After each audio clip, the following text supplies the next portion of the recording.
మనము కొలబద్దగా పెట్టుకొని రైతు రుణమాఫీ ఆ తారీఖు వరకు చెయ్యాలన్న ఆలోచనతోటి ఈ రోజు ఈ ప్రభుత్వం ముందుకు వచ్చింది. ఇంత మంచి కార్యక్రమం అద్భుతంగా ఏ సమస్య లేకుండా ఏ అవాంతరాలు రాకుండా ఈ కార్యక్రమాన్ని పూర్తి చేసే ఒక సంకల్పంతో ఈ రోజు ముందుకు వస్తున్నాము. ఇది మొదటి విడత మాత్రమే. 1,00,000 వరకు మొదటి విడతలో 100% 1,00,000 లోపల ఉన్న రైతులకు 100% రుణ విముక్తి కలిగించినము. 0 నుంచి 1,00,000 రూపాయల వరకు ఉన్న ప్రతి రైతుకు ఈ రోజు రుణ విముక్తి జరుగుతుంది.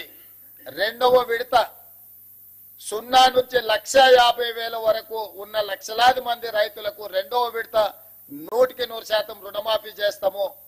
మూడవ విడత 0 నుంచి 2 లక్షల వరకు ఉన్న రైతులకు 100% రుణ విముక్తి చేస్తాము.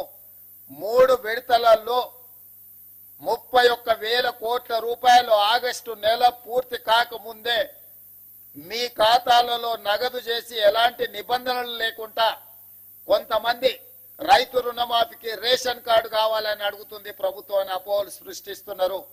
లక్షలాది మంది రైతులు రైతు వేదికలలో ఎక్కడైతే హాజరైనరో రేషన్ కార్డు కుటుంబాన్ని గుర్తించడానికి మాత్రమే, రైతు రుణమాఫీ చేయడానికి రేషన్ కార్డు ప్రాతిపదిక కాదు.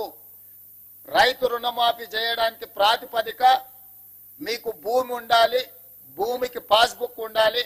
పాస్బుక్ బ్యాంకులో పెట్టి మీరు రుణం తెచ్చుకుంటే, రైతు రుణం తెచ్చుకుంటే ఆ రుణాన్ని మాఫీ చేస్తాము. రుణమాఫీకి కొలబద్ద పాస్ పుస్తకమే తప్ప రేషన్ కార్డు కాదు. గ్రామాలలో ఉన్న మీ మిగతా రైతులందరూ కూడా కొంతమంది దొంగలు ఏదైనా దొంగ మాటలు చెప్తే నమ్మొద్దు అని చెప్పి స్పష్టంగా వాళ్ళకు ఒక అవగాహన కల్పించండి. ప్రతి రైతుకు ఉన్న అప్పును మాఫీ చేయడానికి అవసరమైన అన్ని చర్యలు చేపడుతున్నాము.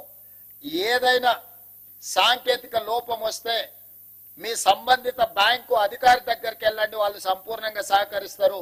ఈ రోజు అధికారులు కూడా ఈ సమావేశంలో ఉన్నారు. వాళ్ళందరికీ కూడా మేము విజ్ఞప్తి చేస్తున్నాము. విద్య పూర్తిగా రాని వాళ్ళు, సాంకేతిక నైపుణ్యం లేని రైతులు ఏదైనా చిన్న చిన్న తప్పిదాల వల్ల మీ కంప్యూటరీకరణలో ఏదైనా సమస్య వస్తే